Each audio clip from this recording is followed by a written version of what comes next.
அமெரிக்காவில் apple, Google, Microsoft நிறுவனங்களை பார்வையிட்டார் முதலமைச்சர் மு.க.ஸ்டாலின்.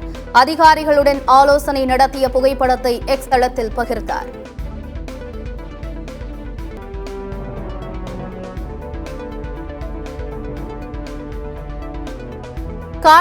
காட்பாடி என்று சொல்லிக் கொண்டேதான் தனது உயிர் பிரியும். பொன்னையாற்றின் குறுக்கே மேம்பாலம் திறப்பு விழாவில் அமைச்சர் துரைமுருகன் உருக்கம். என் நகரிலே உயிர் உள்ள வரையில் உங்களுக்கு அடிமையாக இருந்து சாதனம் புரிந்து நன்றி உள்ளவனாக இருப்பேன். என் உயிர் பிரிகிற பொழுது கூட என் தொகுதி பெயர் சொல்லிக் கொண்டே தான் போகும்.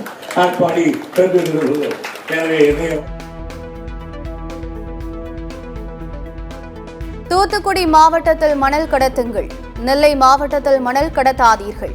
நெல்லை மாவட்ட போலீசாரிடம் 1 லட்சம் கொடுத்தாலும் விடமாட்டார்கள் என பாஜக முன்னாள் நிர்வாகி பேசிய ஆடியோ வைரல்.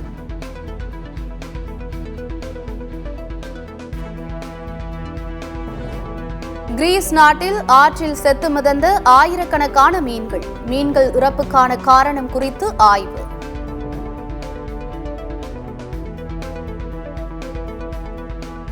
குஜராத் மாநிலத்தில் கொட்டி தீர்த்த கனமழை, குடியிருப்புகளை சூழ்ந்த வெள்ளம்.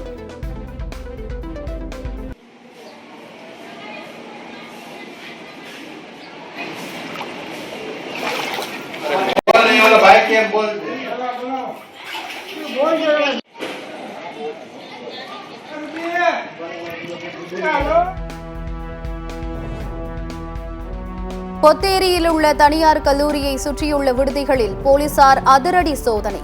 மாணவர்களிடையே போதைப்பொருள் புழக்கம் இருப்பதாக வந்த தகவலின் அடிப்படையில் ரெய்டு.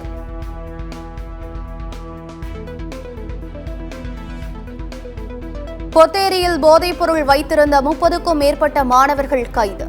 போதைப்பொருள் எங்கிருந்து வந்தது என்பது பற்றி போலீசார் தீவிர விசாரணை.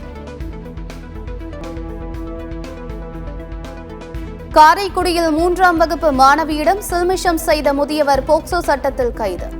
குட் டச், பேட் டச் குறித்து சிறு குழந்தைகளுக்கு ஆசிரியர் நடத்திய விழிப்புணர்வு நிகழ்ச்சியால் சிக்கிய முதியவர்.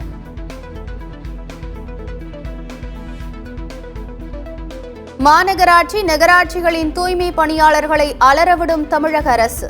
தூய்மை பணியாளர்களை வேறு பணிகளுக்கு மாற்றி தூய்மை பணியை தனியார் வசம் ஒப்படைக்க உத்தரவு. கங்கனா ரணாவத் நடித்த எமர்ஜென்சி திரைப்படத்தை தடை செய்ய தெலங்கானா அரசு பரிசீலனை. சீக்கிய அமைப்பினரின் கோரிக்கையை பரிசீலிப்பதாக முதலமைச்சர் ரேவந்த் ரெட்டி உறுதி.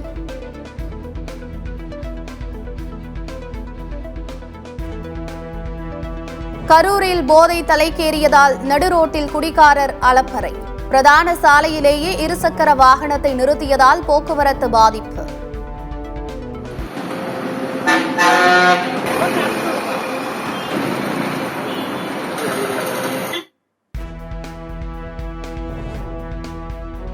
வங்கி சார்பாக செயல்படும் கடன் வசூல் செய்யும் நிறுவனம் குண்டர்கள் குழுவை போல செயல்படுகிறது.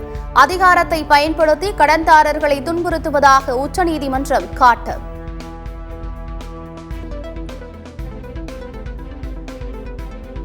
வங்கக்கடலில் உருவான காற்றழுத்த தாழ்வு பகுதி ஆழ்ந்த காற்றழுத்த தாழ்வு பகுதியாக வலுப்பெற்றது.